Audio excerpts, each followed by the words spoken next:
فرعون کے زمانے میں ایک دفعہ نیل میں پانی کی شدید قلت ہو گئی۔ لوگ بڑے پریشان ہوئے کیونکہ ان کی کھیتیاں پانی کی کمی کی وجہ سے برباد ہو رہی تھیں۔ لوگ گروپ بنا کر فرعون کے پاس آئے اور کہا، تو ہمارا خدا بنا بیٹھا ہے، نیل میں پانی کی شدید قلت ہے، نیل کا پانی بڑھاؤ۔ فرعون نے کہا، اس کا پانی اس لیے کم ہو چکا ہے کیونکہ میں تم سے ناراض ہوں۔ یہ سن کر زمینداروں کا گروپ واپس چلا گیا۔ چند دنوں بعد وہی گروپ دوبارہ فرعون کے پاس آیا اور پانی کی کمی کی شکایت کی۔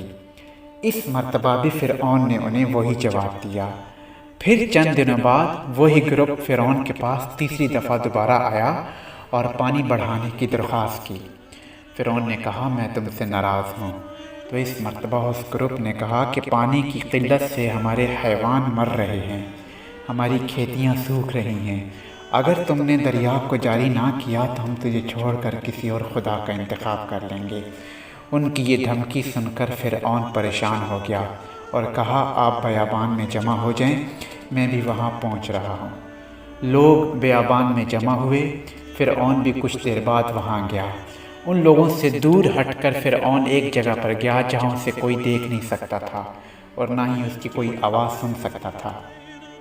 پھر فرعون نے مٹی اٹھا کر اپنے منہ پر ماری اور آسمان کی جانب اپنی انگلی بلند کی اور کہا، خدایا، جس طرح سے ایک حقیر ذلیل بندہ اپنے مالک کے پاس آتا ہے، اسی طرح سے میں بھی تیرے حضور حاضر ہوں۔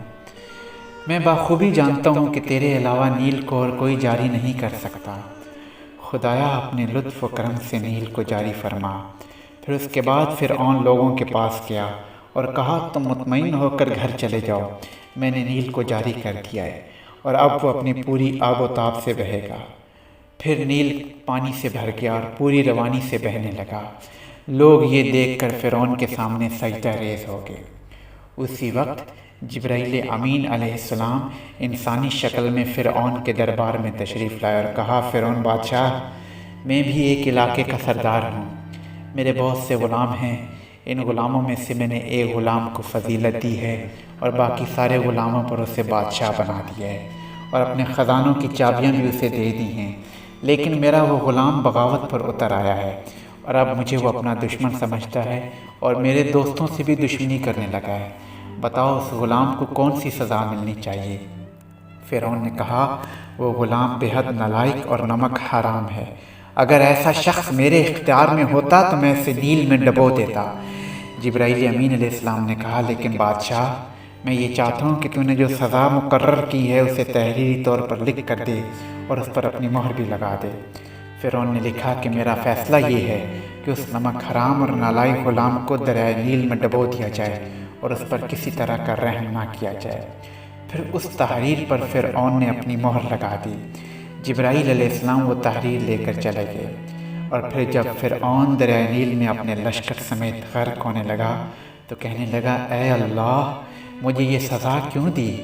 اسی وقت جبرائیل امین علیہ السلام نے اس کی تحریر اس کے سامنے کر دی اور فرمایا، تیرے لیے یہ سزا اللہ نے مقرر نہیں کی بلکہ تو نے خود یہ سزا اپنے لیے تجویز کی تھی، اور یہ تمہاری تحریر ہے، تم نے خود لکھا ہے کہ نمک حرام غلام کو نیل میں غرق کر دیا جائے۔ امید کرتا ہوں آپ کو ہماری آج کی یہ ویڈیو بھی اچھی لگی ہوگی۔ بہت جلد ایک اور ویڈیو لے کر حاضر ہوں گا۔ اللہ حافظ۔